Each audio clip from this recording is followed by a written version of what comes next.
Hi, I'm Kevin Eikenberry, and I'm here to help you reach your potential as a leader and a human being. Welcome to Remarkable TV. Today we're talking about the connection between airplanes and leaders. Very interesting. Are you ready? Let's get started. A while back, I issued a challenge to viewers of Remarkable TV saying, give me a word and challenge me to connect that word or that idea to leadership. And if you do, and if we pick your idea, we'll send you one of our journals. And so Cynthia Harrison took the challenge. Cynthia will get a journal. Here's the challenge. She said, Kevin, how are leaders like airplanes or aircraft? Well, Cynthia, as it turns out, I know a lot about this topic because I get on lots of airplanes to do my work. And I've been on lots of airplanes in my life, jets, etc., etc. So I thought this one might be kind of fun. So here we go. 4 things that are a connection between airplanes and leaders. First, airplanes can take you higher and faster.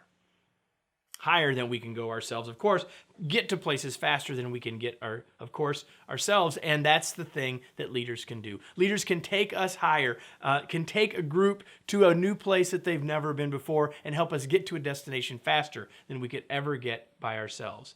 Leaders, like airplanes, can be a vehicle for success and greater perspective. Airplanes can take you higher and faster, and so can leaders.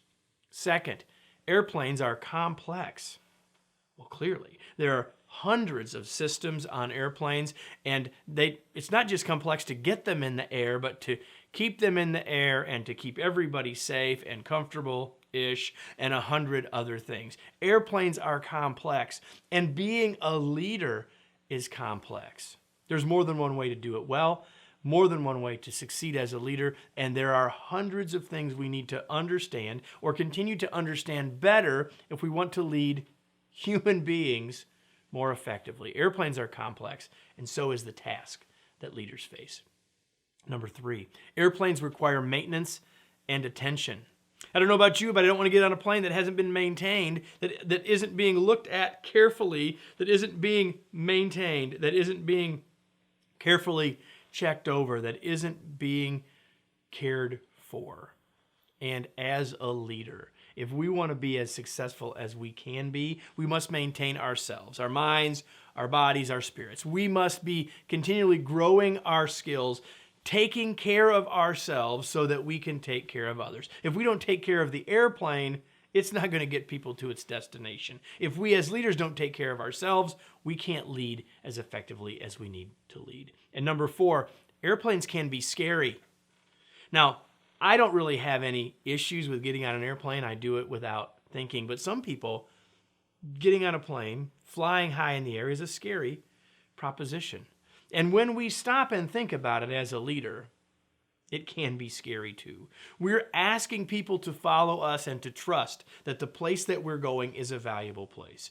We're asking people to do things that may be hard. We're being asked to do things that might be challenging for us. Airplanes can be scary, and so can leadership. So there are some big leadership lessons here, Cynthia and everybody else, that we can take from airplanes as leaders. Number 1 is that there is tremendous responsibility and opportunity that comes with our role as a leader, and care and feeding of ourselves is required. Let me close with today's tweet.